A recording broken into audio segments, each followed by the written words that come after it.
Hi everyone, welcome to my channel, Stroke Therapy from Home. My name is Colleen Cooper. I'm an occupational therapist and I'm certified in stroke rehab.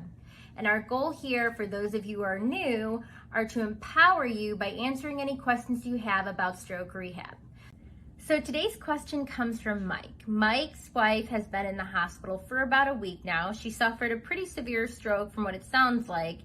And Mike specifically wanted to know what he could do to be the most helpful to his wife right now, especially because he doesn't have a medical background and he almost feels like he's just getting in the way.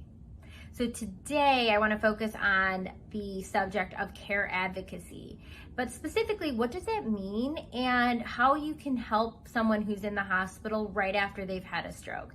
To me, there's about 3 or 4 easy things you can do. So let's start with that. So let's first start by defining what a care advocate is. Advocacy simply means to guide, to support, and to influence. And the degree to which you choose to do that is important. I mean, think about it. Your loved one had a stroke. So to some degree, whether it's emotionally, physically, or cognitively, they are incapacitated. So they need somebody to advocate for them, to influence the situation, to support the situation, to guide their situation, to make sure that things aren't falling through the cracks. And I work in healthcare. I'm here to tell you that without a care advocate, things will fall through the cracks. So the first thing that I would say is super easy to do as a care advocate is to simply just be there. So you being present in a room with your loved one, being respectful of the staff, of course, is super important. And I think it makes a difference on how your loved one is cared for. And I didn't get that from a study. I simply got that from experience. As a healthcare worker, I can tell you the staff responds differently when a loved one is in somebody's room. So the nurses, the aides are going to be more attentive. Therapy may be more vocal. You know, you're going to be able to make sure that your loved one is getting their pills on time and make friends with the staff. Learn the nurses' names, learn the aides' names, find out who your therapists are, and ask them questions. Just learn what they like, who they are, because when you can't be there, they will then have a personal connection with you and with your loved one, and they're more willing to give that 1000% care that you're looking for, especially when you're not around. So the second thing you can do to be a good care advocate, I think, is to ask questions. In my experience, patients, caregivers, they do not ask enough questions. They're almost afraid to say things out loud, to bring things up, like they're gonna get in our way. But in reality, you knowing more information is what's going to allow you to go home and be successful. Do you know what kind of medicine they're taking? Do you know why they're taking it? You can ask that nurse every single time they walk in the room, hey, what are they taking and why? Can you go over it with me? Can you print out their medicine list for me? You know, I think I want to talk to the doctor about adjusting something. Think about being an advocate that way rather than the patient who maybe can't really think clearly and is really confused and is really scared. They may ask no questions about their medicine. And then when you pick them up to go home, you're going to have no idea. And you know, the same thing applies to the aides and the therapist and the doctor, but that's a lot of questions to ask, right? So it can get very confusing. So we actually created a doctor checklist and a therapy checklist that you can go and check out at strokerewind.com that just helps give you initial questions to ask and things to think about and things to check off your list. All right, so aside from just being there and learning the staff and making a connection with them, and aside from asking the right questions, one easy other thing you can do is simply to transform the room that person's in. I mean, let's be honest, hospital rooms are horrible.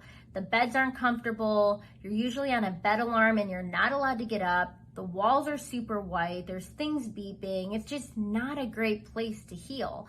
And it's that way for a reason. I mean, the hospital's goal is to make sure that your loved one is medically stable and that they're safe. So they're gonna keep them in their bed and they're gonna make sure they're monitoring them medically just to make sure everything's where it should be before they let them go. But as a loved one, you can change that. You know, you can bring your loved one their favorite pillow. You can bring them their favorite blanket. I brought my brother, he had a stroke, a weighted blanket because that helped him sleep. I brought him a fan. I brought him homemade food and snacks, and I ask the staff, you want to make sure that they don't have any dietary restrictions, that they don't have any difficulty swallowing. Sometimes after a stroke, we forget it's not just, the hand that's affected or the leg, it could be your cognition, it could be your throat, how you swallow, it could be how you speak, it could be your bladder. Essentially, like anything on that side of the body that could be affected by a stroke might be affected. So always clear this with your staff. But again, making them more comfortable, bringing them homemade food, asking as soon as you can you get trained to stand them or take them to the bathroom so you don't have to wait for the staff. You want to start that right away. You want to get that all checked off with a therapist or a nurse or a doctor. So make sure you're making that person comfortable, and that will go a long way. And also, along with that, you want to consider something called sensory overload. Sensory overload essentially is when a person after a stroke can't process all the information that's coming into them, kind of like you and I can easily, right? We can maybe hear the TV on while we're cooking dinner, and maybe the phone rings and we're talking on the phone and we don't miss a beat.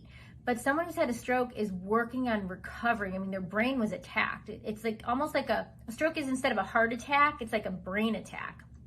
And so they can be overwhelmed when they have a lot of light or noise, or they're uncomfortable and they're not allowed to move. You really want to think about sensory overload and protecting against that, because the more stable and comfortable your loved one's environment is, and the more they're relaxed, the more likely they can work towards and on recovery and focus on that. I have a blog at strokerewind.com that specifically talks all about sensory overload and all the things that you could easily do, so make sure to check that out. Make sure you subscribe to this channel and like this video. The more feedback and questions I get, the more I am able to come on and put on these videos. So if you found it helpful, pass it along, or make sure to subscribe. And again, thank you so much. And remember, as a caregiver and as a patient, you got this. You can recover from your stroke. You can be a good care advocate.